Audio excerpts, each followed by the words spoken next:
Empieza Cofounders, el podcast de negocios y tecnología con Facundo Mauricio y Roger Pastor.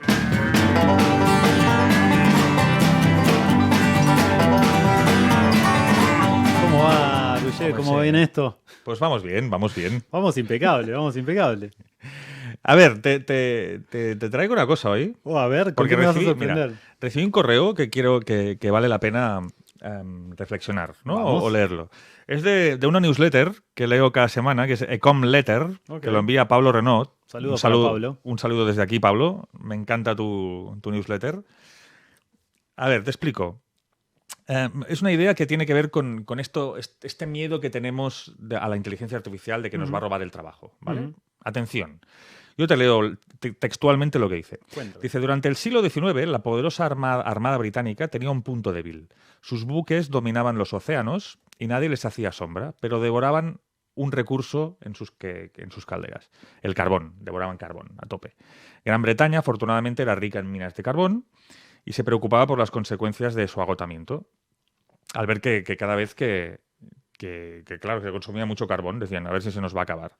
Pero los ingenieros tranquilizaban a los políticos y a los militares. Les decían, no hay problema. Las máquinas de vapor que construimos y ponemos en los barcos son cada vez más eficientes y consumirán menos carbón. Pero Jevons, aquí el bueno de Jevons, ¿no? Que esto es lo que vamos a explicar hoy, se llama el efecto Jevons. Un economista empollón de la época, lo pone aquí Pablo, lo dijo fuertemente, dice, al hacer las máquinas de vapor más eficientes, su operación resulta más económica, lo que lleva a su mayor uso. Es decir, si es más económico, cada vez hay más gente que lo utiliza. Y cada vez entonces se utiliza para más aplicaciones. Por lo tanto, se consume más carbón. Vale. Es decir, hacer las máquinas más eficientes que consuman menos carbón hace que haya más gente que lo utilice y por lo tanto se utilice más carbón al final. Se produce el efecto contrario. La innovación se vincula con la elasticidad de precios y genera más demanda todavía. Esta es la primera idea. Interesante. Esto es la paradoja de Jevons, ¿no? Que se dice, o el efecto Jevons, que se cumple a día de hoy a nivel tecnológico. Y pone más ejemplos aquí, Pablo. Dice, por ejemplo, ¿qué pasó con el tema de las máquinas sumadoras que revolucionaron la contabilidad, las calculadoras? Dice, en lugar de sumar columnas con pluma y tinta, que se me hace extraño pensar que algún día alguien lo hacía así, ¿no? A día de Eso hoy. era la gente, o sea, el concepto de un computador era una persona una persona era un computador que computaba, efectivamente era su trabajo sumar y restar, supongo, hacer multiplicaciones y demás. Oficinas llenas y llenas de gente haciendo. Se hace difícil. Imagínate para nosotros, imagínate un centennial. Entonces dice, en lugar de sumar columnas con pluma y tinta, una persona, había una máquina que lo hacía 10 veces más rápido y sin errores. Vale, ¿qué impacto tuvo esto en el empleo administrativo? ¿Se despidió al 90% de los copistas y de los contables, de los computadores que decías tú? No, al contrario, se contrató a más gente. ¿Por qué? Porque los empresarios vieron que por el mismo precio, en vez de decir, vale, si un empleado hace 10 veces más, no despido los 10 empleados. Lo que hago es que cada uno de los empleados haga 10 veces más. Por lo tanto, en vez de hacer 10, estoy haciendo 100. Y por lo tanto soy más competitivo, abarco más mercado y mi empresa va mejor. Correcto. Y esto es lo que ha pasado sistemáticamente, o sea, esta paradoja de Jevons, ¿no? El efecto Jevons, viene a explicar esto y se explica pues con muchas tecnologías. Aquí Pablo lo desglosa con varias tecnologías y me pareció muy curioso porque estamos en este punto de un poco alarmista de que, la inteligencia artificial nos va a robar el trabajo. Pero aquí este punto de vista nos muestra el contrario. ¿Cómo lo ves tú esto? Sí, 100% creo que no nos va a robar el trabajo. No nos va a robar el trabajo.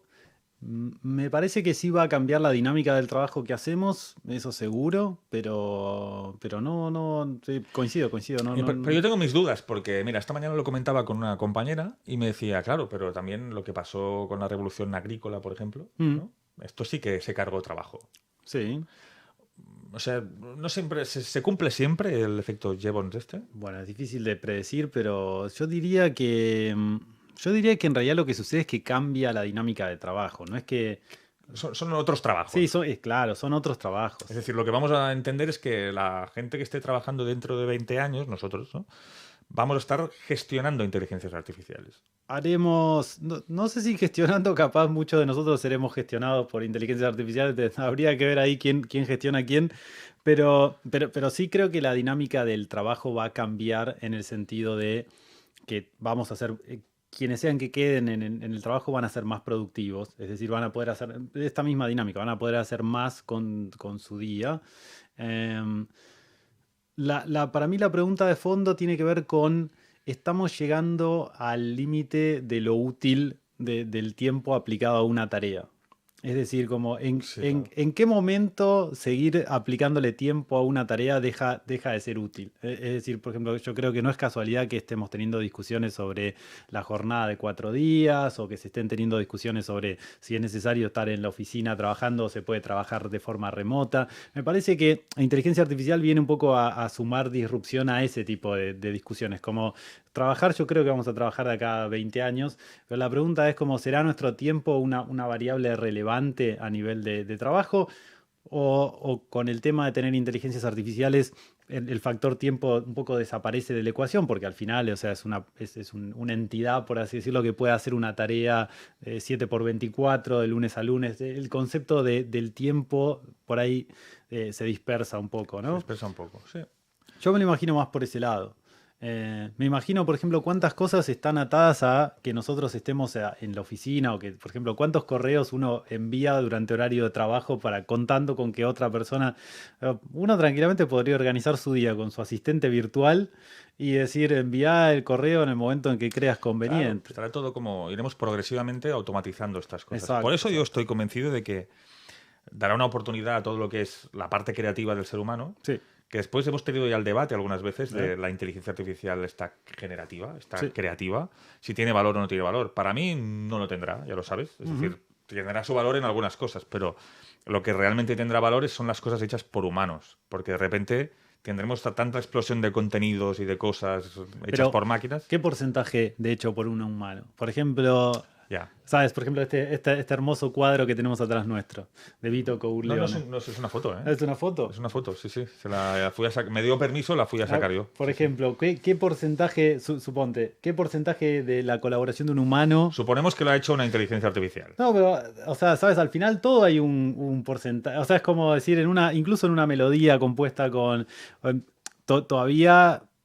Yo creo que ese es como tendremos en algún momento como un threshold, como una, ¿sabes? Como un decir, si tiene menos del 5% de interacción de un humano, constituye una creación de la inteligencia artificial y quizá por ende carente de valor. O no, o quizá mientras haya una colaboración humana, porque también, ¿no? O sea, sería como uno se piensa hacia atrás y dirá, no sé, los que hacen arte digital. Y antes de inteligencia artificial, ¿no? Capaz había gente discutiendo a principios de los 90 y decía, no, la foto, el que no pinta con un pincel no es un pintor. O sea, y quizá antes de eso también había gente diciendo el que saca una fotografía no es un artista de verdad, porque el verdadero Sí, sí, sí, artista sí. pinta con un pincel y un lienzo. Y entonces como que siempre que aparece una nueva tecnología, creo que se va Bueno, acomodando. pero volviendo al tiro, ¿no? En realidad, si tú eres empresario y Mm. tú de repente ves que con el mismo equipo puedes generar 10 veces más o 15 veces más, pues la respuesta está clara. ¿Tú qué despedirías a la gente o irías a buscar más mercado? Uno pensaría que todos saldrían a buscar más mercado. Creo que eso es lo que esperamos como más posible. Em, pero hay que también detenerse. Yo te invito a reflexionar lo opuesto y te digo, ¿qué pasa si esto en realidad termina siendo una herramienta democratizadora en el sentido de decir, de ayudar a muchos más emprendedores a tener como pequeñas organizaciones que, gracias a tener herramientas como la AI, pueden tener quizá muchas más empresas más pequeñas de lo que hay hoy por hoy? Mira, esta es la segunda reflexión que hacía Pablo en el correo, que me Mm, parecía muy interesante, ¿no? Porque dice, vale, antes, a nivel emprendedor, por ejemplo, había... Es decir, él hablaba de personas que tienen una tienda en Amazon, por ejemplo, que venden sí. por Amazon. Tú antes, cuando tenías un e-commerce o una tienda, tenías que adivinar cuál era el producto que la gente quería. Y Ujú. adivinarlo, pues el que tenía mejor olfato, pues es el que se lo llevaba. Pero después, con el paso del tiempo, claro, empezamos a tener información. Sí. Y esta información hace que ya no tienes que tener olfato. Te lo dice Amazon. Amazon te dice, este es el producto que quiere la gente. Esto hace que haya mucha más gente con el mismo procedimiento y esta información está tan accesible, tan democratizada, que todo el mundo va en la misma dirección.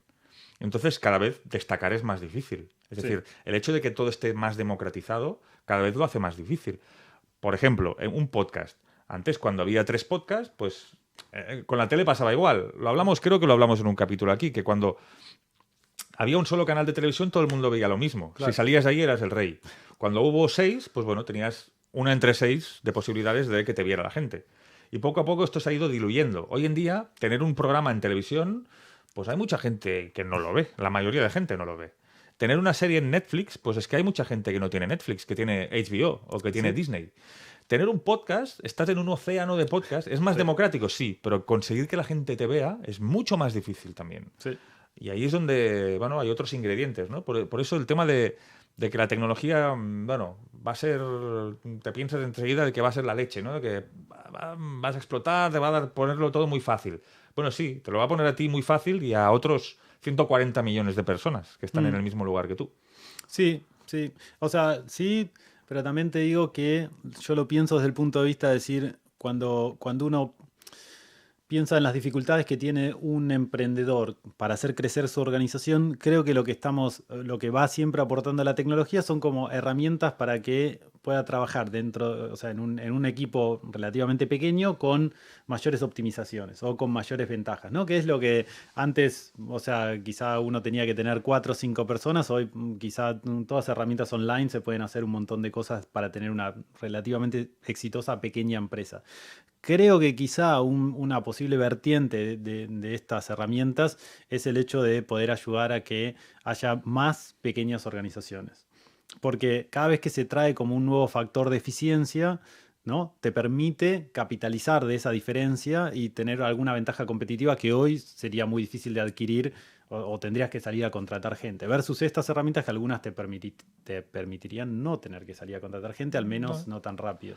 Bueno, pues ahí tenemos el efecto Jabons o Jabons o... Gibon. Jabon. ¿Tú No, crees no. que era francés? No. Pues veremos a ver qué pasa, pero me parece bueno, en estos días que estamos todos pues viendo qué es lo que pasará. No pues, deberían al final, tener miedo, van a seguir teniendo trabajo. ¿Todos? ¿Sí? ¿Lo garantizas? Yo no lo garantizaría, seguro. No, que yo garantizar a esta altura de la vida ya pocas cosas garantizo. Los que espabilen tendrán trabajo. Los que espabilen, lo de siempre, los que se adapten a las nuevas tecnologías siempre tendrán trabajo. Sí. Los que se detengan a lucharlas, probablemente no tanto. Pues con estas palabras pasamos Nos despedimos. nos despedimos hasta el siguiente capítulo. Gracias, Al siguiente Facundo. capítulo, Roger. Gracias, Vito.